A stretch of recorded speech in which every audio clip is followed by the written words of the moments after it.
የክብር የሞገስ አክሊሌ ኢየሱስ ነው መድኃኒቴ ሊለውጥ ታሪኬን አይችልም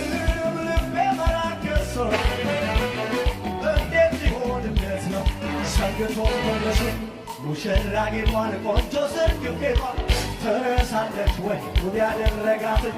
እሷን አረሳች ይሄ ስራው